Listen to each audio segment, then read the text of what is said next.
How was everybody today? God help us, right?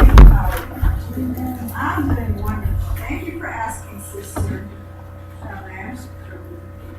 I'm blessed. I really am. I'm blessed.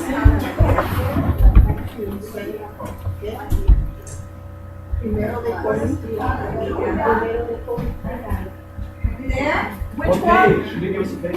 First Corinthians. I'm sorry, 1 Corinthians 12. Philo, in my book, it's page 1645. I already got it, Pastor. I already got it.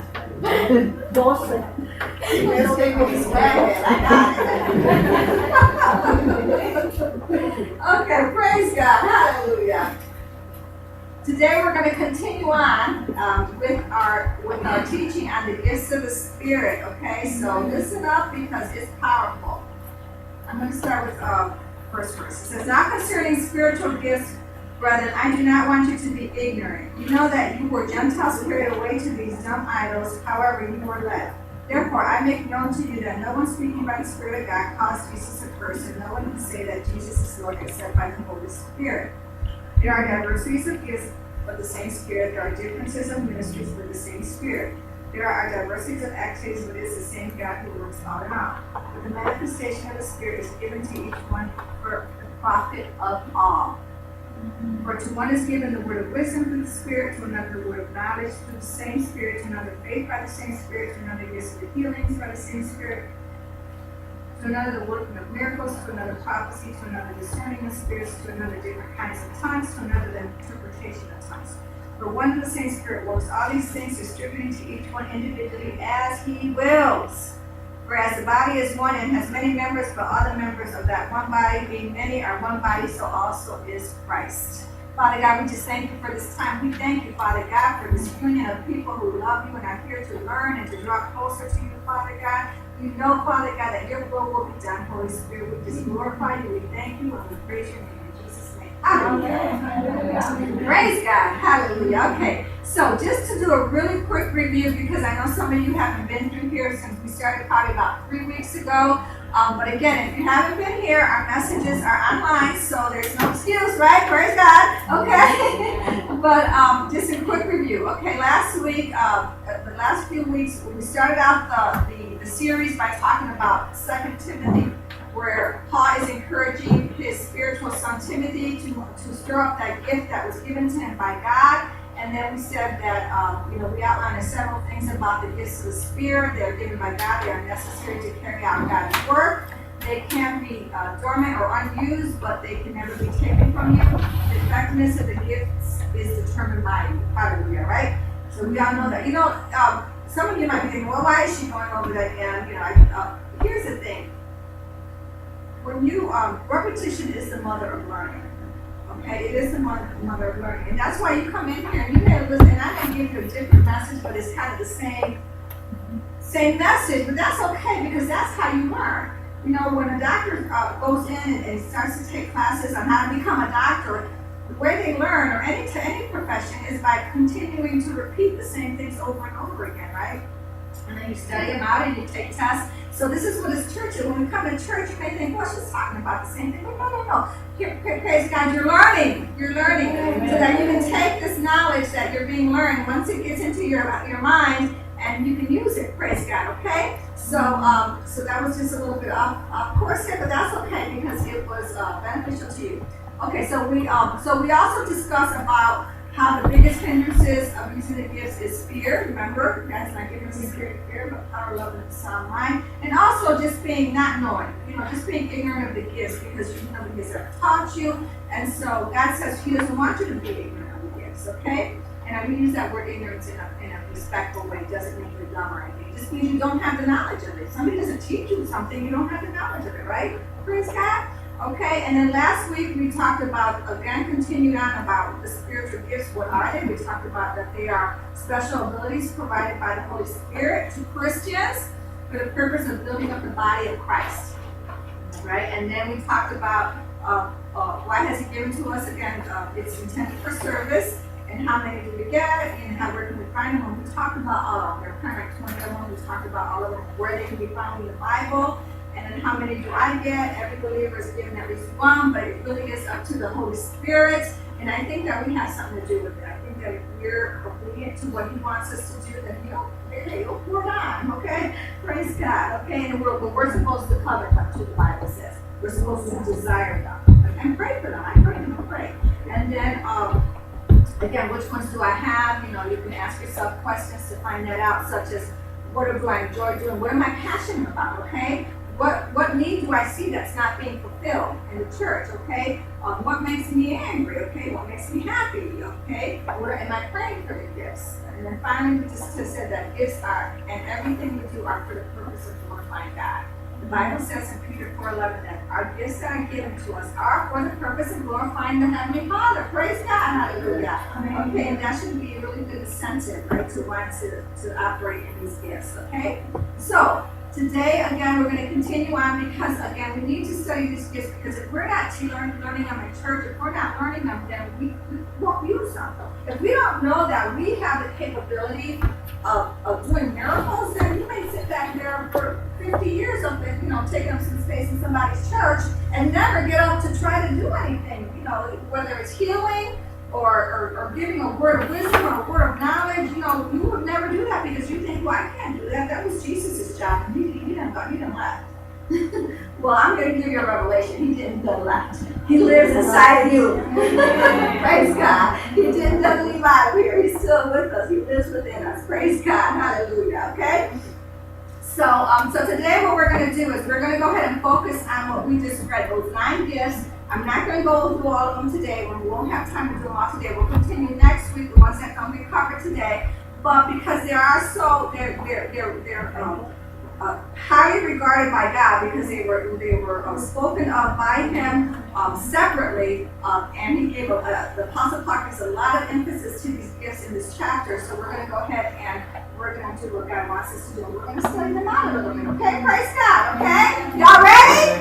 Say, I'm ready, Pastor. Bring it on, okay? Bring it, okay? So, but I can tell you right now that we're going to see examples of them. I'm going to give you examples of them too, so you know. And one person that we know that walked in all the gifts, I don't know if any human being ever walked in all the gifts that is possible, but I know for sure that there was one that walked on the earth that walked in every single gift of the Spirit. And we know who He is, right? Jesus. He walked in all the gifts of the Spirit. So we'll be looking at some examples of how He operated in the gifts, okay? So the first 3 that we're going to talk about is the word of knowledge, the word of wisdom, and the discerning of spirits, okay? Those 3 are known as the revelation gifts. The revelation gifts, okay? So the word of knowledge, the word of wisdom, and the discerning of spirits, okay? So starting off with the word of knowledge, okay? First of all, notice that it is not called the gift of knowledge. It's a word of knowledge, meaning that it comes to us in the form of words, okay? God will give you a word of knowledge, okay? And because it's a word of knowledge, He pretty much gives it to you so that you can share it, okay? So you can share it, okay? So the word of knowledge is a gift where you receive a special word or special knowledge directly from the Spirit of God that you would not otherwise have known, okay? Now don't go finding something out and come into church talking about it like God gave it to you. Oh, Sister Betty, I know she goes to nightclubs. You was up in that nightclub too and you saw her. Okay? The Holy Spirit told me Sister Betty was up in the nightclub. Well, you was there. That's how you know that. Okay, so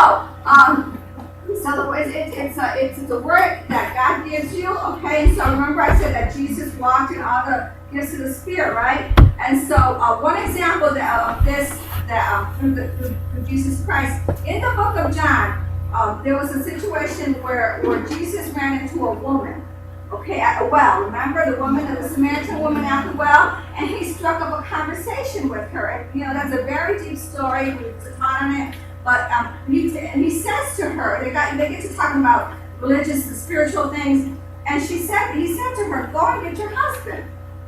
And she said, well, I don't have a husband. And he said, you're right, you don't have a husband. You've had 5 husbands. And in fact, the one that you're with is not your husband. The man you're living with isn't your husband, okay? but praise God, I always say this when I preach on this at this passage. She had 6 men, and then she got the perfect man, number 7. Hallelujah, Jesus Christ, right? Okay, but this was something that Jesus would not have known had he not received a word of knowledge from God about her. He didn't know her, he just met her. Okay, so that's a good example of a word of knowledge, something that's revealed to you by the Holy Spirit of God that you would not otherwise have known. Okay, you know, when Jesus chose his disciples, that was a word of knowledge from God, because I tell you, you know what? Here he's just minding his own business. There sits Levi, you know, a tax collector, sinning. And he picks him, and God said to him, that's one of your disciples. And you know what? It had to have come from God, okay? It had to have come from God, because he was not, you know, some upright religious person. He was sinning, okay? He was he was doing something that was against, coming against Rome, kind of like a traitor type of thing. He was a tax collector, okay? Also, we see in Acts 27, because it wasn't just Jesus that walked in these gifts of the Spirit. Other people, and we see it in the Old Testament, we see it in the New Testament. There were others that walked and practiced and were given these gifts. So it's not just Jesus. So I want to stress to you that you and I can receive these gifts. Okay? Okay, so Acts 27. There was a situation with Paul, the disciple Paul. He was arrested. He was taken prisoner by the Roman government and what have you. And they put him on a ship, and he was on the way to Rome. And during this voyage, Paul received the word, okay, and from the Lord. And he told these guys, men, this is exactly what he said in Acts 27. He said, men, I believe there is trouble ahead if we go on. Shipwreck, loss of cargo, and danger to our lives as well. Okay? And so, but they didn't listen to him. And they kept on the voyage, and guess what?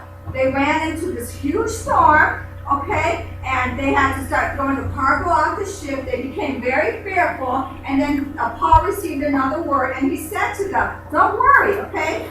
We will be shipwrecked. We will lose the ship, but nobody's life will be lost. And what happened? That's exactly what happened. They were shipwrecked. The ship was lost, but nobody lost their lives. He received a word of knowledge, okay? The book of Revelation, the whole book of Revelation is a word of knowledge that God gave to John, right?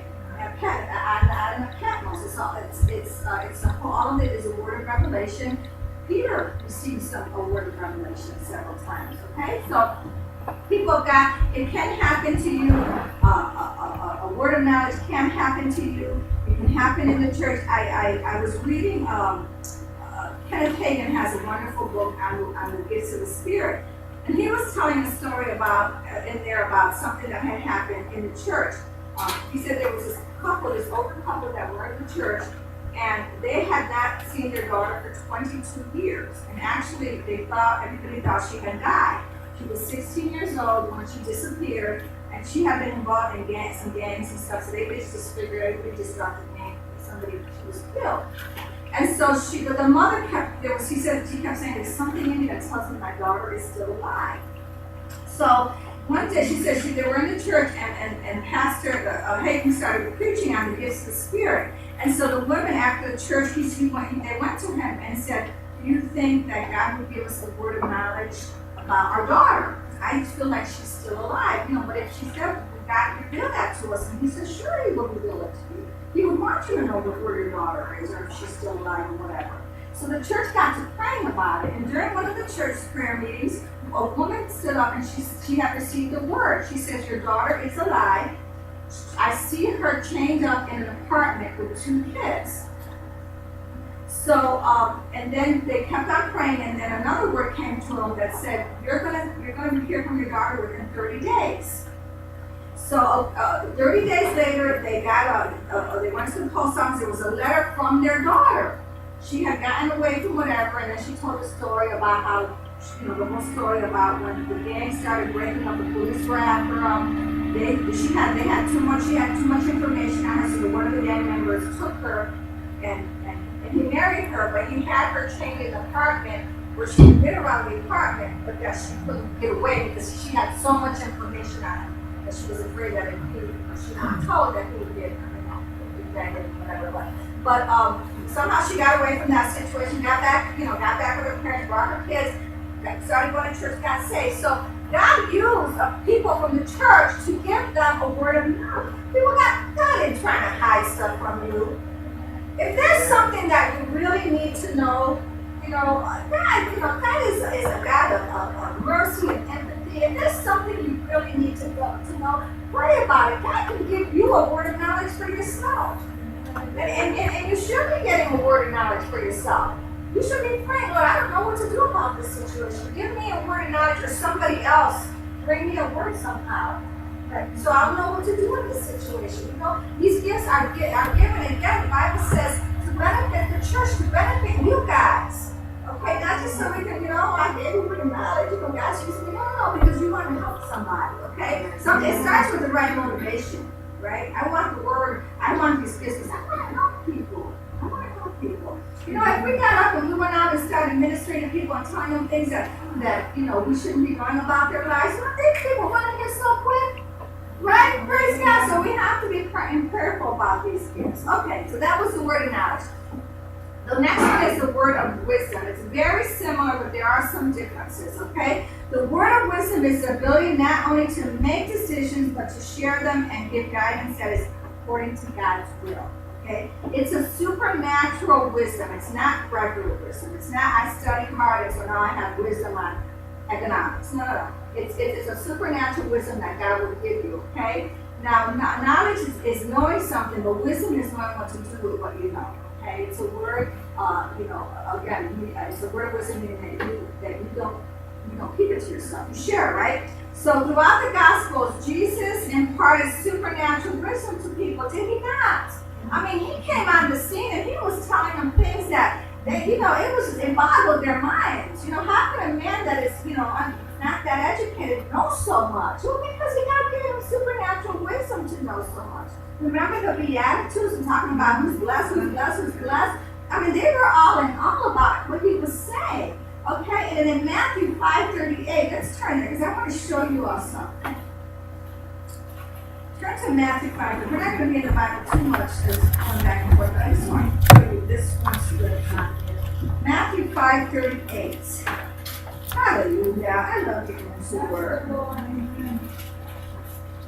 Okay, this is the type of wisdom that Jesus was imparting on the people. Okay, remember, these were religious people. Okay? And this is what he was imparting. Matthew 5:38. He said, you have heard that it was said, an eye for an eye and tooth for a tooth. But I tell you not to resist an evil person. But whoever slaps you on your right cheek, turn to the other to him also. What? If anyone wants to see you and sue you and take away your tunic, let him have your cloak also. Really? He was telling them things that they had never heard before. And whoever compels you to go 1 mile, go with him too. Give to him who asks you, and from him who wants to borrow from you, do not turn away. You have heard that it was said, you shall love your neighbor and hate your enemy. But I say to you, love your enemies. Bless those who curse you. Do good to those who hate you, and pray for those who spitefully use you and persecute you. Are you kidding me? That's was their reaction, not mine. You gotta use your imagination when you're reading the Bible, okay? They was like, because they had not heard this stuff before. He was telling them if somebody does you wrong, you do them right. And you know what? That's what the world says, isn't it? Get even. Somebody does you wrong, you do them wrong. Somebody takes your stuff, you're going to take their stuff, get it back, whatever. And God is saying, no, let them have it. No, if they do you wrong, that's okay. Let it go. Why? Because the Bible says he's your reward. You let him handle your stuff. I am your avenger, right? Praise God. Okay, so he was giving them this supernatural wisdom that they didn't understand. Okay, but it was from God, right? Say it was from God. It was from God. Okay. You know what Peter said? You know what Peter had the nerve to say in the book of 1 Peter? He said, "If you're sad, rejoice." He said that. He said, "If you're sad, rejoice." Now your friends, they'll tell you, "Oh, you better cry." I come over and I cry God with you? No! And both of y'all sad. Oh, we gotta drink because we'll be sad. No! Rejoice! Rejoice, the Bible says. Rejoice. Hallelujah. Okay, so this is all wisdom from God, people. God, the Bible is so full of wisdom. Read the Proverbs. It's so full of wisdom to help us through our everyday life. We need wisdom. We ask for it and we seek it out. Hallelujah. God is ready to give you not only biblical wisdom, but supernatural wisdom. In any situation, you can be in a situation you don't know what to do. You don't know what to do, but all of a sudden God gives you, I've been in situations at work because I'm an HR manager and it's hard sometimes to deal with people. Employment law, and you have to abide by all these laws, but you got to do your job and you got to get the company, And there's so many times where I was in a situation I didn't know what to do. I didn't know what to do. If I do this, I might impede on his, legal rights. But if I do this, and I'm harming the company. And there's times where I just had to stop and just go off to myself and pray. Lord, I need wisdom. I need your wisdom. I can't do this. I don't know what to do. And I'll tell you, every single time, God never failed me. He told me what to do, and I came out okay. Every single time he told me what to do. So people of God, when you are in a situation, I don't care where, I don't care if it's home with your family members, on your job, you're in traffic, I don't care what, stop and say, Lord, I need supernatural wisdom. I remember when Pepper got lost. Oh, my little Pepper, I love her. Pepper is our dog we've had for how many years? 11 years, something like that. And when he first got him, he used to run away. One day I just prayed, Lord, just keep him away. I don't want to chase him down anymore. With my husband, that's his baby. But anyway, one time he got lost. And, I was running all over. Jim went one way, I went one way, the kids went the other way looking for him. So I just stopped. I said, okay, I'm going to stop this man. I'm driving all around him. I said, Lord Jesus, where is Trevor? Show me, bring him back to me. And he said, go back home. That's what I heard from the Spirit. Go back home. I went back home, and there he was! So I could have been running around forever, but God knew where he was, right? He gives us those things. He gives us knowledge, thank God. He gives us wisdom on things. It's just a matter, you got to know how to trust him. You got to seek that out. Sometimes we get in situations and we think, like the world thinks. We just got to handle it how we handle it. No. Handle it the way God would handle it. Seek him out. It will work out right 100% of the time if you seek him out. Hallelujah. Praise God. Okay, I'm almost done with this one. Ooh, the word of wisdom, okay? And then, just really quickly, the word of wisdom, again, I said in the Old Testament, you see this. Remember, in the Old Testament, Joseph was given first he was given special knowledge about dreams that Pharaoh had, remember? He was able to interpret them. And then God gave him wisdom on what to do to save the people from famine. He said, this is a famine. But then God not only gave him the knowledge, he gave them the wisdom to know what to do to save the people. Praise God. So, in the Old Testament and the New Testament, it's all over the Bible. And praise God, you can have it too. Say, I can have it too. Hallelujah. Okay, let's finish up with the last of the revelation gifts.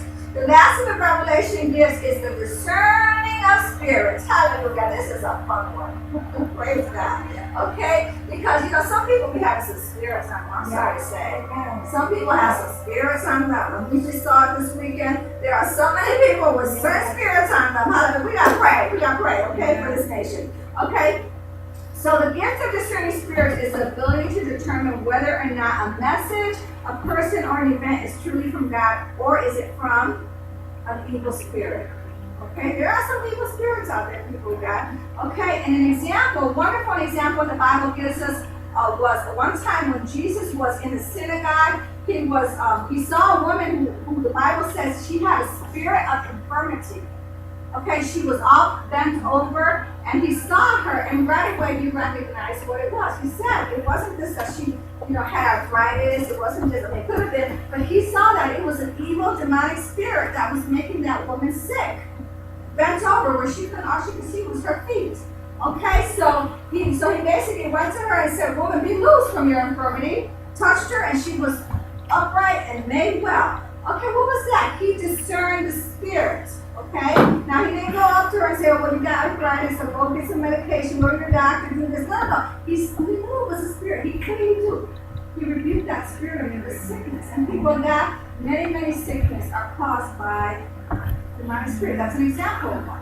Okay? You know what? Let's get real, people, God. I'm so tired of religions who say, and different movements that say, oh, there are no devils, there's no demons, that's just your mind. Negative thinking is that's all. No, are you freaking kidding me? Look at the Bible. Look at the Bible. I should have said reading, but oh well. You know well, Pastor gets, excited about something, you're excited about something. You know what? They're out there, people, God. And they're principalities of the air. Some say, oh, they're just in heaven. No, they're not. The Bible says they're in the air.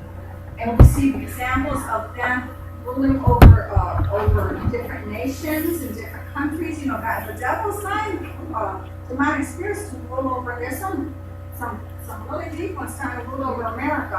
So we got to get in prayer about that. Okay, so and unfortunately, obviously, demonic spirits do influence people. Okay, has anybody been around somebody with a lying spirit? Mm-hmm. That's a spirit, and some people can't help; they just lie. It's because they have a lying spirit, and it has to be taken off of them. Okay, praise God.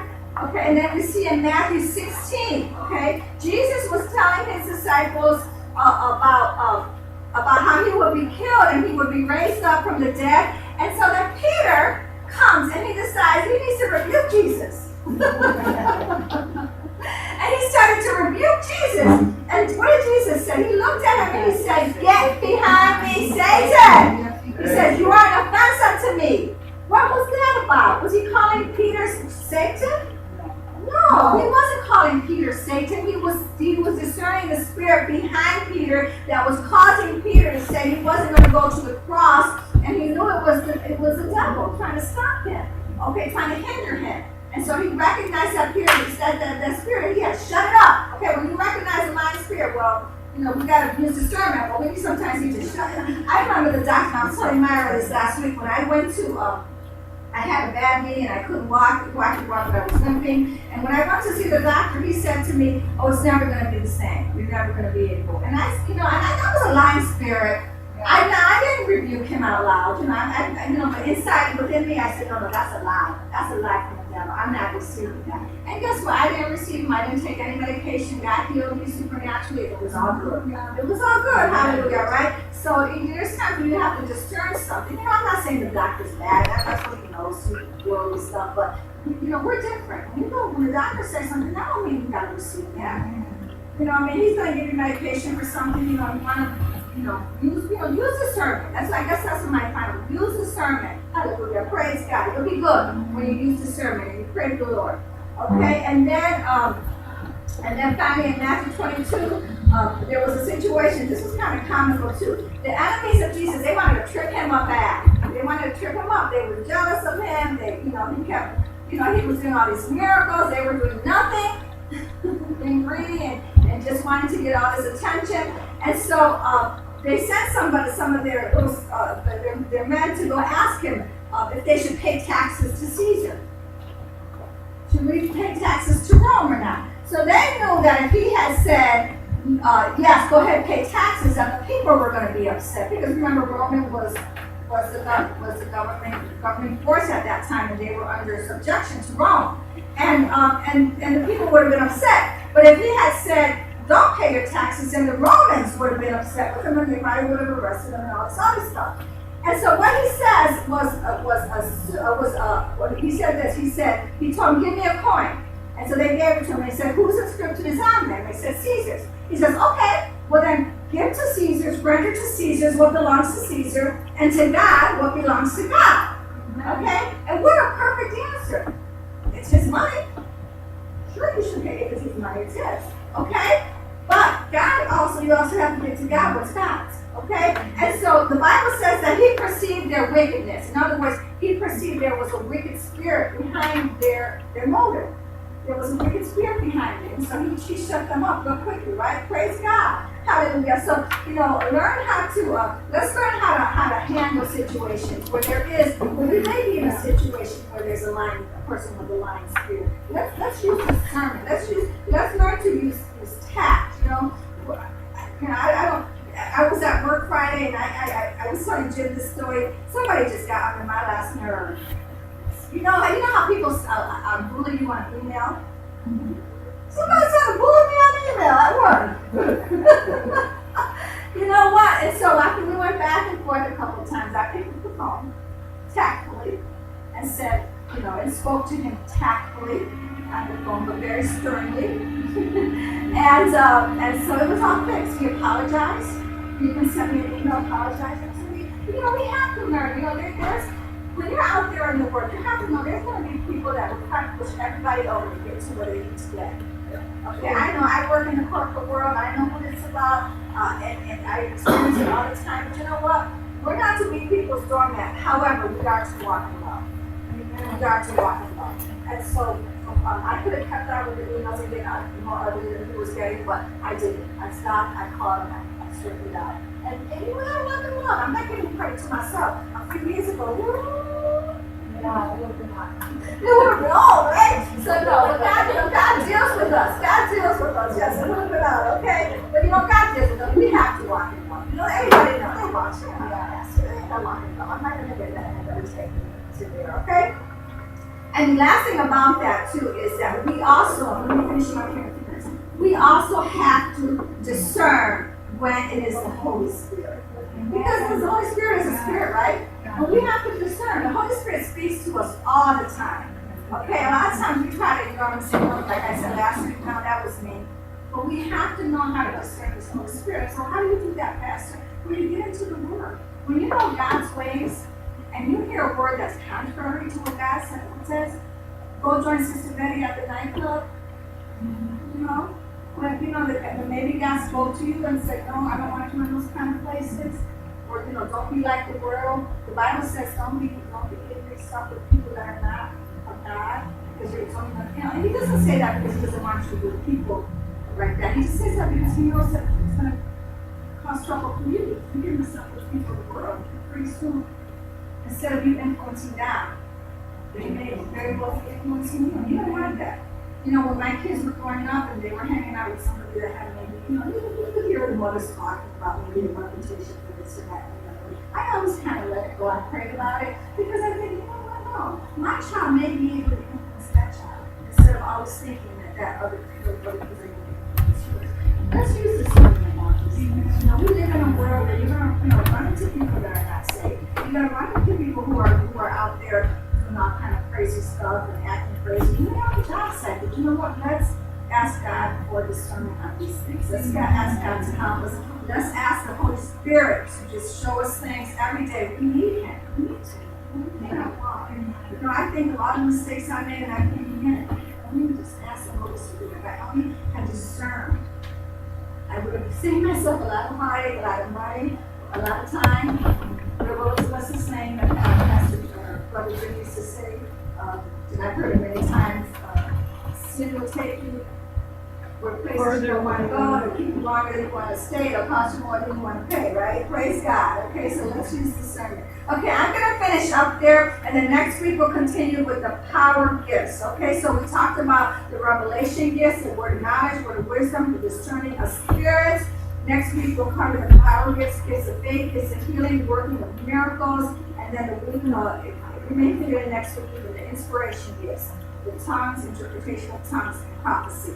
This is good stuff, people of God. And here's the thing, it's practical stuff. It's not super religious stuff. Okay, but it is powerful stuff. Do not underestimate the gifts of the Spirit. Like the story I just told you, God can give you a word of wisdom, a word of knowledge, a word of wisdom that can save somebody's life. You can see a spirit on somebody that they don't even know they have, right? That they don't even know they have, and you can help them. You can help them with that. Hallelujah. So let's know that there's power in these gifts, but there are also practical things that we can use day to day to get through this life that God's given us, okay, until He comes back to get us. Praise God. Hallelujah. And remember we said we were given the gifts of gifts until God comes back to get us and makes us perfect. Praise God. Okay,